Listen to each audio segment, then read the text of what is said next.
आप देख रहे हैं इंडिया न्यूज सबसे पहले देश। आपके साथ मैं रचना बंसल। गुडला गुरु में बहुत स्वागत है आपका। और हमारे साथ स्टूडियो में खास मेहमान जुड़े हुए हैं आचार्य किशन लाल महेश्वरी जी, जो कि आज गुडला गुरु के तौर पर आपको आपकी राशि का हाल बताएंगे और साथ ही साथ पांचांग भी हम यहाँ पर डिस्कस करने वाले हैं।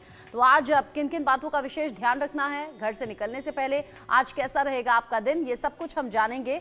शुरुआत पांचांग के साथ। पंचांग में वार शुक्रवार 3 जनवरी 2025।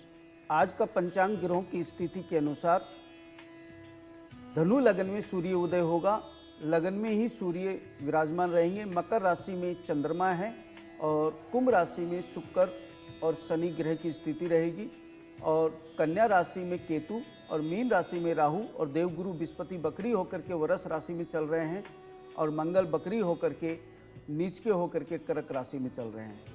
आज चंद्रमा घनिष्ठा नक्षत्र में रहेंगे शाम तक, उसके बाद वो अपना नक्षत्र चेंज करेंगे। आज पूरे दिन मंगल की महादशा का भोग रहेगा। विशेष चंद्रमा, नक्षत्र और मंगल, इसके आधार पे सारा वर्णन किया जाता है ज्योतिष का। जी, तो पंचांग आपने बता दिया और जिस तरीके से आपने बताया है पंचांग, राशि के बारे में भी बात करना जरूरी है। साथ ही आज से पंचक भी शुरू हो गए हैं, तो पंचक क्या है, क्या इसके मायने हैं, क्या कुछ बातें ध्यान रखनी चाहिए, ये भी जानेंगे। लेकिन पहले उन लोगों की बात कर लेते हैं जो अपनी राशि का इंतजार कर रहे हैं। तो आज की राशियां क्या कह रही हैं? देखिए, मेष राशि वालों का समय थोड़ा सा आज सर्दी उनको लग सकती, जुकाम खांसी नज़ला हो सकता है। थोड़ा अपना ध्यान रखें और तुलसी पत्ता और तुलसी पानी अगर गर्म करके अगर वो ग्रहण करते हैं तो दिन भी अच्छा रहेगा और उनको नज़ला खांसी में भी फ़ायदा होगा। और विशेष अपनी सेहत का आज ध्यान रखें। आज सेहत खराब होने का पूरा योग उनका है।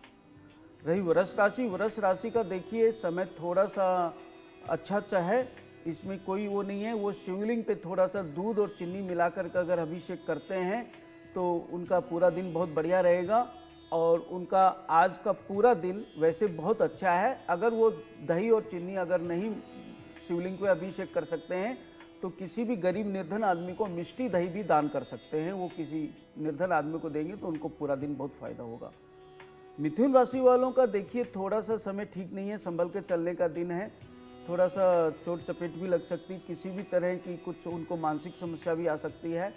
तो इत्र अपने प्रयोग में करें। इत्र सेंट या परफ्यूम कोई भी चीज़ है तो हाथ पे यहाँ पे इत्र लगा करके वो घर से निकलें तो उनका दिन पूरा बढ़िया रहेगा जी।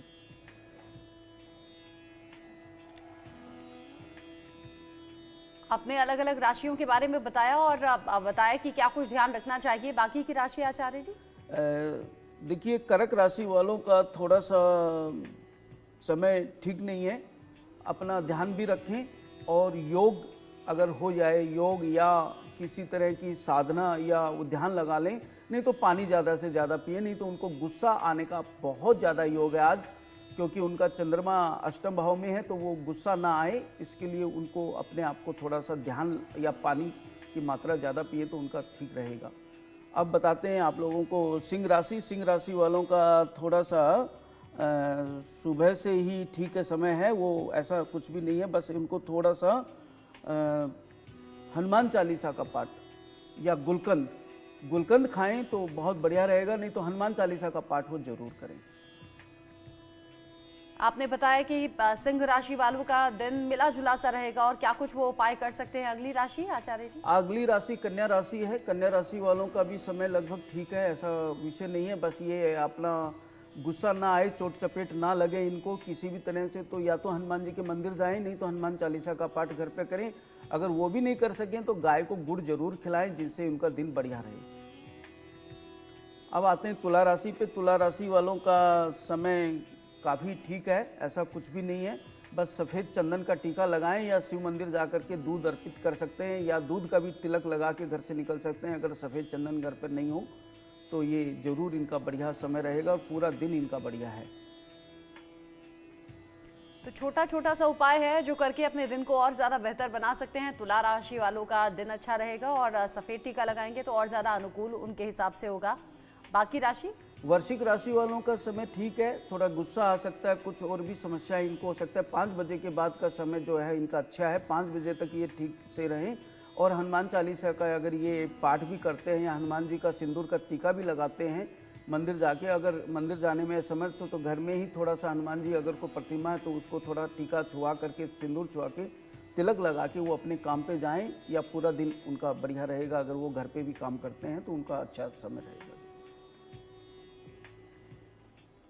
अब बताते हैं धनु राशि वालों का समय बहुत बढ़िया है, किसी भी तरह की कोई दिक्कत नहीं है। केसर या हल्दी का ये तिलक लगाएं और केसर एक बाल अगर खा लें तो बहुत बढ़िया है। अगर इसमें भी कोई दिक्कत आती है किसी तरह की तिलक वगैरह लगाने की, क्योंकि बच्चे काफ़ी ऑफिस जाते हैं आजकल, तिलक नहीं लगाते हैं, तो भी क्या करें कि ये किसी निर्धन आदमी को पीली चीज़ भी दान करके अपने घर से जा सकते हैं, जैसे बर्फ़ी वगैरह है, मिठाई है, कोई पीली चीज़ का। अगर नहीं तो केसर का टीका लगाएं।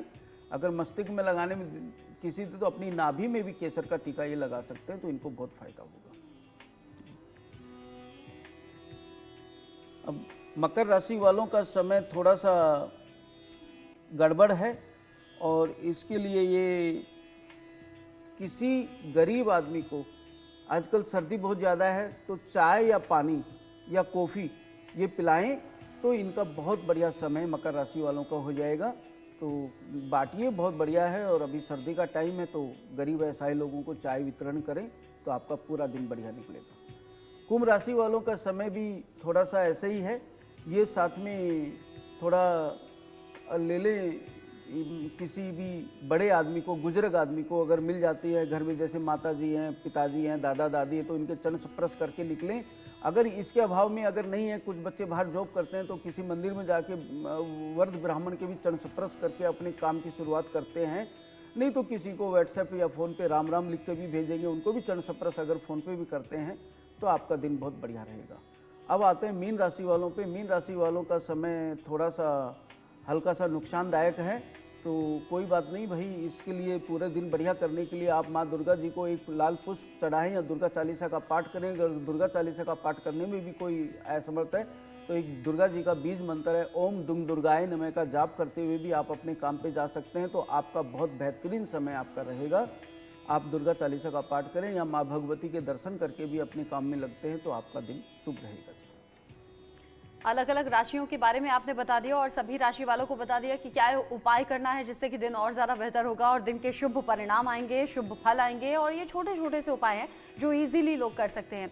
अच्छा ये बताइए, चूंकि साल की शुरुआत अभी चल रही है और मंगल का साल ये कहा जा रहा है, मंगल से याद आता है मांगलिक लोग। मांगलिक चाहे वो लड़का है या लड़की है, मांगलिक होना इसका मतलब क्या है और क्या ये हमेशा ही खतरनाक होता है? नहीं, ऐसा कुछ भी नहीं है। पहली बात तो मंगल के विषय में एक विशेष बात बताते हैं। मंगली बच्चे बहुत तेजस्वी भाग्यशाली होते हैं। जितने भी मंगली बच्चे हैं या मंगल जिनका बहुत ऊंचा है, जैसे मेष राशि में हो, सिंह राशि में हो, मकर राशि में हो, वृश्चिक राशि में हो, तो यहाँ मंगल की स्थिति बहुत अच्छी मानी जाती है पत्रिका में। और मंगली होने का मतलब है 1, 4, 7, 8, 12 में अगर भाव में मंगल होता है तो जातक मंगली होता है। ये मंगली बच्चे ही तेजस्वी होते हैं। मिलिट्री, आर्मी, पुलिस, डिफेंस, जितने भी हमारे गवर्नमेंट के बड़े ओहदे पे ग्रेजुएटेड ऑफिसर हैं या ऑफिसर हैं या वो सर्विस करते हैं, तो उन सब का मंगल लगभग अच्छा होता है। और मंगल ही मकान दिलाता है। जिनके पास अपनी मकान प्रॉपर्टी है, फ्लैट है, वो समझ लीजिए ऑटोमेटिक उनका मंगल अच्छा है। इसका मतलब बिना कुंडली देखे भी मंगल की अच्छी स्थिति को देखा जाता है। देखिए, आपका सवाल था कि क्या मंगली होना परेशान? नहीं, ऐसा कुछ नहीं है। मंगल परेशान करता है कब? जब मंगल खराब ग्रहों के साथ बैठा हो या किसी क्रू ग्रह की उस पर दृष्टि, जैसे मंगल आपका कहीं भी बैठा हो, राहु वहाँ पे देख रहा हो या मंगल राहु के साथ हो, तो मंगली जातक वो होते हैं, उनको थोड़ा सा दिक्कत आती है। वो मंगल उनका दूषित हो गया।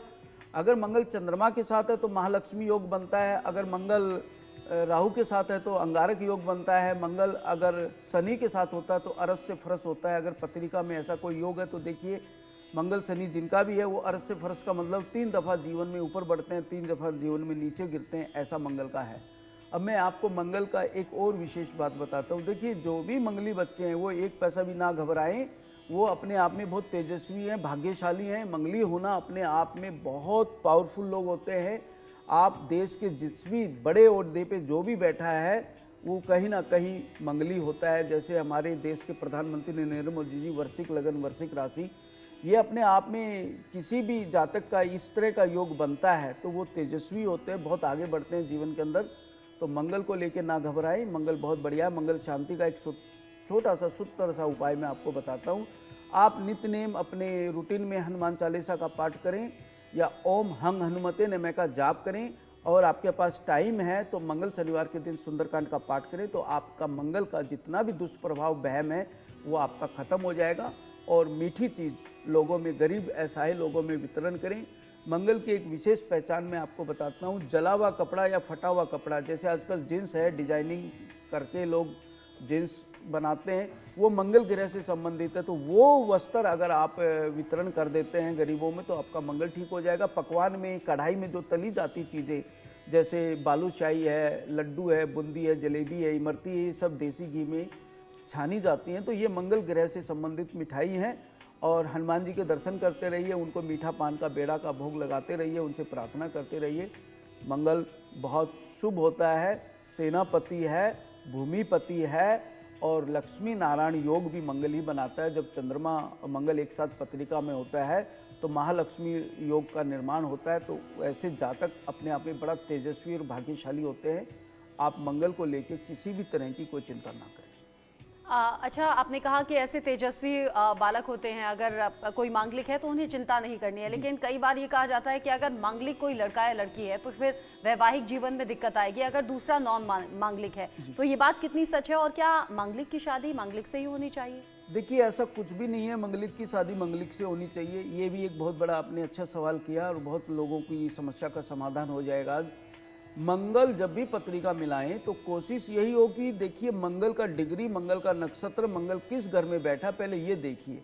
अगर मान लीजिए लड़का मंगली नहीं है और लड़की मंगली है, और लड़के का मंगल सिंह राशि का है, मेष राशि का, मकर राशि का है, या केंद्र में कहीं बैठा है और मंगली नहीं है, जैसे 7वें और 10वें भाव में भी मंगल किसी का, या 9वें भाव में मंगल भी है, तो उसके साथ मंगली अनमंगली का लड़की का शादी हो सकता है। एक विशेष ध्यान ये रहे कि मंगल का मिलान तब ज़्यादा जरूरी होता है जब लड़के का मंगल खराब हो और लड़की मंगली हो, तो विवाह ना करें। मैं स्पष्ट इसके लिए क्षमा चाहता हूँ ना कहने के लिए कि ये बहुत खराब योग होता है। इसमें मैंने काफ़ी लोगों की अध्ययन किया पत्रिका, उसमें कहीं ना कहीं प्रॉब्लम रहती है, तो कृपया इसका विशेष ध्यान रखें। साथ ही ये बताइए कि ये भी कहा जाता है कि अगर मांगलिक कोई लड़का या लड़की है तो शादी पेड़ से करा देते हैं, या किसी पौधे से करा देते हैं, या घड़े से करा देते हैं। ये उपाय काम करते हैं क्या वाकई? देखिए, सबसे सुंदर उपाय तो मैं बताता हूँ। आप एक त्रिवेणी लगवाएं, त्रिवेणी यानी 3 वृक्ष, एक बेलपत्र का, एक बड़ का और एक पीपल का, थोड़ी थोड़ी दूरी पे उस बच्चों से लगवा दीजिए, पाल पोस के उनको बड़ा कर दीजिए। आप फिर विवाह कर सकते हैं। पहला काम तो ये करें। दूसरा, ये विवाह आजकल कराते हैं पंडित जी लोग कि भाई आप मंगली हैं या आपकी कुंडली में घट विवाह का योग है या दुर्घटना विवाह का योग है या सेकंड विवाह का योग है, तो वो केले से, पीपल से या तुलसी से या शालिग्राम से वो करा देते हैं। उससे भी बेहतरीन उपाय मैं आज आपको बताता हूँ, आजमाया हुआ, मैंने काफ़ी लोगों का ये प्रयोग करवाया है, आज तक सुंदर रिजल्ट आया उनका, अभी तक बहुत फल फूल रहे हैं, आगे तरक्की कर रहे हैं। आप रुद्र अभिषेक कराएं नमक चमक से शिवजी पार्वती जी का गठजोड़ा बना के। अगर लड़की का आप ये करा रहे हैं तो वो बच्ची शिवजी पार्वती जी का श्रृंगार करके माँ पार्वती से सुहागदान मांगे, फिर हनुमान जी को चोला चढ़वाएं, फिर किसी कंवारे पंडित जी जिसका विवाह नहीं हुआ उससे हनुमान जी को एक सुंदरकांड का पाठ सुनवाएं। उसके बाद पानी मटका भर के उस पर पैंट शर्ट रख के उसको दूल्हा बनाया जाए, और उससे फिर उस बच्ची का कुंभ विवाह या घट विवाह, जो भी आप अपनी भाषा में, क्षेत्रीय भाषा में बोलते हैं, उसकी शादी कराई। आप देखिएगा वो सक्सेसफुल होती है। फिर शादी होने के बाद उस मटके के साथ आप उस मटके को तोड़ दिया जाए, यानी कि आपका विवाह एक खंडित हो गया। उसके बाद जो भी आपने लड़का देखा है या आपने जो भी लड़का आपने पसंद किया उसके साथ धूमधाम से शादी करें। आपका पूरा जीवन मंगलमय रहेगा और सुखी संपन्न जीवन आप व्यतीत करेंगे। ये मंगल दोष का भी प्रभाव खत्म और ये सेकंड मैरिज का भी दोष खत्म। अच्छा, ये लड़की के लिए आपने बताया, अगर लड़का मांगलिक है तो उस घड़े पे सेम ऐसे ही करना है। उस घड़े पे एक साड़ी ब्लाउज रख दीजिए, उसको दुल्हन बना दीजिए और उस बच्चे की शादी करा दीजिए उस मटके से। उसको दुल्हन बना के उसके बाद उस मटके को तोड़ दीजिए। यानी विवाह खंडित तभी होगा जब मटका टूटेगा, इससे पहले खंडित नहीं होगा। ये पेड़ से, तुलसी से, केले से कराते हैं, ये खंडित नहीं होते हैं, ये लगे रहते हैं। तो विवाह खंडित करने का मतलब है आपको यही पद्धति विधान लेनी चाहिए। हाँ, पेड़ में एक विशेष है जो मैंने काफ़ी जगह अध्ययन में पाया है, अगर कहीं महुआ का पेड़ मिल जाए या आम का पेड़ मिल जाए, उससे शादी आप करा सकते हैं। वो भी कंप्लीट पेड़ होना चाहिए, पौधा नहीं होना चाहिए। ये ध्यान रहे कि वो पूरा कंप्लीट पेड़ होना चाहिए, कि इतना बड़ा पेड़ तो हो कि उसकी छाया में बैठ कर के वो विवाह हो जाए, तब उसका आशीर्वाद प्राप्त होता है। ऐसा क्यों कि पौधा ना हो और पेड़ हो, उसका रीजन क्या है? पेड़ देखिए पूरा आयु लेके रहता है, पौधा छोटा होता है। हम बच्चे के साथ शादी करा दें तो बच्चे का बचपना ही रहेगा ना, वो विवाह के काबिल भी तो हो। ये भी एक साइंस विज्ञान कहती है। तो मेरे ख्याल से ऊंचा पेड़ होना चाहिए, कंप्लीट पेड़ के साथ शादी कराएं, पौधों के साथ शादी ना कराएं। अच्छा, ये कहा जाता है कि जो मंगलिक का लड़का या लड़की होते हैं, एक सर्टेन एज तक ही वो असर होता है, यानी कि मंगलिक का असर ज़्यादा किस एज तक माना जाए, वो किस एज के बाद असर कम होने लगता है, या फिर ये समझें कि अब असर लगभग ख़त्म हो गया, और ख़त्म भी होता है क्या? नहीं, कोई ख़त्म नहीं होता। पहले तो ये भय आपका मैं एकदम दिमाग से निकाल देता हूँ। ऐसा कोई भी ना सुनिए। जितने भी हमारे काफ़ी विद्वान लोग इस बात को बोलते रहते हैं कि 32 साल के बाद मंगल दोष खत्म हो जाता है, 38 साल के बाद हो जाता है, 28 साल के बाद हो जाता है, ऐसा कुछ नहीं होता। मंगल वहीं बैठा है। मंगल अपना प्रभाव सबसे खराब कब देता है? जब मंगल की महादशा आ जाए। अगर मंगल की महादशा आ जाए तो फिर कितनी एज हो वो अपनी कलाकारी करेगा। या किसी महादशा में अंतरदशा मंगल क्या, जैसे किसी की राहु की दशा चल रही, मंगल का अंतर आ गया 2 साल का, अब वो 2 साल वैवाहिक जीवन उनका वो परेशान रहेगी, या वो कैसे निभाएंगे वो मुझे पता है। मेरे पास रोज़ इस तरह के केस आते हैं। तो कृपा करके ये मानसिकता दिमाग से निकाल दीजिए कि मंगल 28 साल में शांत हो जाता है, 32 साल में शांत हो जाता है, 39 साल में कभी शांत नहीं होता। मंगल मंगल होता है। हमारे काफ़ी बड़े ओहदे पे बैठे बहुत बड़े बड़े घरानाओं में आपको पता है, 42 साल की एज में, 45 साल की एज में, 55 साल की एज में तलाक हो रहा है। भाई कहाँ चला गया मंगल? मंगल तो वहीं बैठा है। वो कहाँ उन विद्वानों की बात गई कि मंगल शांत हो गया? कैसे 45 साल बाद ये जो तलाक हो रहा है, कैसे 55 साल बाद तलाक हो रहा है? तलाक का तो विषय नहीं आना चाहिए। फिर निश्चित ये बात तय मान लीजिए, मंगल का ये अपवादित बातें हैं, कभी शांत नहीं होता है। शांत आपके जाप, ताप, तपस्या, दान, आपका भाव, आपकी भावनाओं का विशेष ध्यान में रखते हुए किसी की भावनाओं का आप खिलवाड़ ना करें तो मंगल शांत होता है, अन्यथा मंगल शांत नहीं होता। और अगर मंगली की शादी मंगली से हो तो? सोने पे सुहागा बहुत अच्छी बात है। मंगली बच्चे को अगर मंगली बच्चा मिल जाए तो कोई दिक्कत नहीं। उसमें भी मैं फिर से आज ये बात एक नई बताने का प्रयास कर रहा हूँ। अकेला मंगल दोषी नहीं है तलाक में। लोगों को बहुत ऐसे बोल देते हैं, आजकल तो खुद कुंडली लोग मिला लेते हैं सॉफ्टवेयर पे। ये अधूरा मैथ है। ये पूरा मैथ तब बनेगा जब आप सही से अध्ययन ग्रहों की, नक्षत्र की डिग्री वाइज कराएंगे, कौन सा ग्रह कहाँ बैठा है। जैसे किसी भी जातक का राहु 7th हाउस में हो या 7th हाउस का लॉर्ड राहु के साथ संबंध बना रहा हो, भैया फिर आप कितनी कुंडली मिलवा लीजिए, कितने ही गुण हो, उनकी वैवाहिक जीवन में कोई ना कोई बाधा, परेशानी, दिक्कत आती है। मैं अपना ये 30 सालों का अनुभव आपसे शेयर कर रहा हूँ। कृपा कुंडली मिलवाने में आप कंजूसी ना करें। करोड़, 2 करोड़, 5 करोड़ शादी में लगाते हो और फ़ोन पे कुंडली ना मिलवाएं। आप विद्वान पंडित जी के पास जाएं और विधित रूप से वहाँ बैठ के पूरा अध्ययन कराएं। और कोई भी कुंडली मिलान हो तो लग्नेश, पंचमेश, नवमेश, इन तीनों घर का लगन हमारा शरीर, बॉडी, पर्सनैलिटी, पंचम हमारी संतान, पूर्व जन्म, शिक्षा और हमारे संस्कार, और नवम हमारा भाग्य है। अगर ये 3 घर का मिलान सही है और पंडित जी कहते हैं बिल्कुल अच्छा है, और चंद्र कुंडली से भी मिलान अच्छा है, सूर्य कुंडली से भी मिलान अच्छा है, लगन कुंडली से भी मिलान अच्छा है, तो विवाह करें। ये गुण पे भी ना जाएं और फ़ोन पे कुंडली कृपा करके ना मिलवाएं। इसके लिए टाइम दीजिए। 7 पीढ़ी की नींव रखी जाती है एक विवाह, 7 जन्मों का संबंध और 7 पीढ़ी का ऐसा संस्कारों में बताया जाता है। तो कुंडली मिलवाने में प्लीज़ आप कमी ना छोड़ें। एक नहीं 3-4 पंडित जी से आप कुंडली मिलवाएं, जिससे आपको सही से पता रहे कि किसने हमें क्या मैथ बताया है। अच्छा, हमने देखा 2024 में बहुत डिवोर्स के केस सामने आए, और अब शादी के 44-45 साल बाद भी, इनफैक्ट 50-55 साल बाद भी लोगों ने अपनी शादियां तोड़ी हैं, डिवोर्स लिए हैं। कहा यह जा रहा है कि मंगल का ये साल है 2025 और इसमें 2024 के कंपैरिजन में ज्यादा डिवोर्स होंगे, इसका रीजन क्या? हाँ, ये मंगल का साल है। 2 2 4 5 जोड़ेंगे तो 9 बनेगा। 9 है मंगल। देखिए, मंगल काफ़ी समय के लिए अभी नीच के हो गए हैं, कर्क राशि में चल रहे हैं। देखिए, मैं इस बात को पहले भी बोला हूँ, आज फिर से मैं सभी से निवेदन करता हूँ, 2025 में सबसे ज़्यादा तलाक, सबसे ज़्यादा सर्जरी भी मंगल का ही कारक है। और एक्सीडेंट, जितने भी एक्सीडेंट होते हैं, ट्रेन का, प्लेन का, गाड़ी का, स्कूटर का, बाइक का, ये सब मंगल ग्रह के अंदर हैं। तो ये 3 काम तो हमारे देश के अंदर, क्या पूरे विश्व में सबसे ज़्यादा होंगे, तलाक, सर्जरी और एक्सीडेंट। इसे बचे रहने के लिए देखिए, आप हिंदू धर्म से हैं तो आप हनुमान जी के मंदिर जाते रहिए मंगल शनिवार को। अगर आप हिंदू धर्म से नहीं है, किसी और धर्म से बिलोंग करते हैं, तो आप अपने धर्म के मुताबिक कोई मीठी चीज़ गरीब असहाय लोगों में वितरण करते रहिए और कोशिश करें कि आप अपने धर्म का पालन करें। जी, आज आपने मंगल को लेकर और मांगलिक को लेकर बहुत अच्छी जानकारी दी। पंचक को लेकर भी लोगों के मन में बहुत ज़्यादा डाउट रहता है, तो पंचक का मतलब क्या है? देखिए, पंचक आज से शुरू है और 5 दिन चलेंगे। किसी को कोई घबराने की जरूरत नहीं है। देखिए, मैं आज आपको एक विशेष बात बताता हूँ पंचक के विषय में। हमारे देश में 80% आदमी पंचक को तभी यूज करता है, तभी पता चलता है जब किसी की मृत्यु हो जाती है, घर में, परिवार में, रिश्तेदारी में, अड़ोस पड़ोस में, तब वो पंडित जी के पास जाके फटाफट पूछते हैं कि पंडित जी क्या पंचक है। इसके बाद पंचक का कोई अर्थ वो नहीं जानते। आज एक मैं नई बात आप लोग को पंचक के विषय में बता देता हूँ। पंचक 5 दिन चलता है। 5 दिन लगातार अगर आपके पास पैसा आ रहा है, पहले दिन पैसा आ गया तो मल्टीप्लाई आपके पास 5 दिन लगातार पैसा आएगा। अगर पहले दिन लॉस हो जाता है तो फिर मान के चलिएगा 5 दिन आपको लगातार लॉस होता है।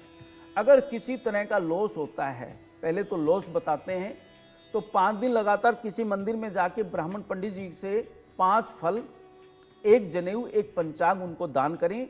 चरण स्पर्श करके उनको दक्षिणा दें और उनसे निवेदन करें कि मेरे परिवार और मेरे गोत्र के नाम से आप 5 गंजेंद्र मोक्ष के पाठ सुना दीजिए। आप 5 गंजेंद्र मोक्ष के पाठ करवाइए, 5 फल देके देखिए पंचक का सारा दुष्प्रभाव आपका खत्म हो गया। अब आ जाते हैं मृत्यु को लेके। अगर किसी की मृत्यु होती है और संजोगवश आपको उस बॉडी के साथ शमशान घाट जाना पड़ता है, तो कोशिश करें, प्रयास करें कि आप 5 दफ़ा शमशान घाट अंदर एंट्री लें और 5 दफ़ा बाहर चले जाएं, तो आपका दुष्प्रभाव वहाँ का खत्म हो गया। और वहाँ पे 5 रुपये, 50 रुपये, अगर सामर्थ्यवान है तो 500 रुपये आप वहाँ पे जो दान पिटारा रहता है, हर उसमें शमशान घाट में दान का वो पेटी रखी होती है, उसमें श्रद्धापूर्वक अपने नाम और गोत्र से डालिए और भोले बाबा का ध्यान लगा के वहाँ पे थोड़ी देर अगर हो सके तो आप राम राम जपें। आप राम राम जपते हुए और उस जो आत्मा यहाँ से गई है उसकी आत्मा की शांति हेतु शिवजी भगवान से प्रार्थना करें और उनसे कहें कि आप हमारी राम राम स्वीकार करें। और अगर वहाँ जल की व्यवस्था हो, अगर कोई प्यासा आदमी दिखाई दे तो वहाँ जल या पानी या चाय, वहाँ जो गरीब लोग बाहर बैठे होते हैं या वहाँ के सफाई कर्मचारी है, उनको आप पिला करके आएँ। आप वहाँ करके देखिए, आपका जीवन सुधरने लगेगा। और जाने वाले को अंतिम में लकड़ी दी जाती है। काफ़ी लोग बाबूजी बन के वहाँ खड़े रहते हैं, मैं देखता हूँ। ऐसा नहीं रहिए भैया, एक दिन आप सबको भी, हम सबको भी इस पृथ्वी से जाना है, तो वहाँ उस बॉडी पे 2 लकड़ी उठा के रख दीजिए। पहले तो देखो गांव देहात में लोग अपने कंधे पे लकड़ी लेके जाते थे उसको चिता को देने के लिए, परंतु वहाँ शमशान घाट में तो लकड़ी ऑलरेडी खरीदी होती है, तो उसी में हाथ लगा के एक लकड़ी वहाँ दे दीजिए और भगवान से प्रार्थना कीजिए कि जो आत्मा यहाँ से, हमारे परिवार से, समाज से, हमारे इतर मित्र से गई है, भगवान उनकी आत्मा को शांति मिले। आप कहेंगे निश्चित उनको आत्मा को शांति मिलेगी, आपने प्रयास किया तो। और पंचक का 5 दफ़ा आना, 5 दफ़ा बाहर जाना, इसका विधान रखिए। बहुत अच्छी जानकारी आपने हमारे दर्शकों को दी। आचार्य जी, बहुत शुक्रिया। आप हमारे स्टूडियो में आए और पहले राशिफल बताया, फिर मांगलिक युवा और युवती क्या करें ये बताया, और फिर पंचक का भी अर्थ बता दिया कि डरने घबराने की जरूरत नहीं। बहुत शुक्रिया।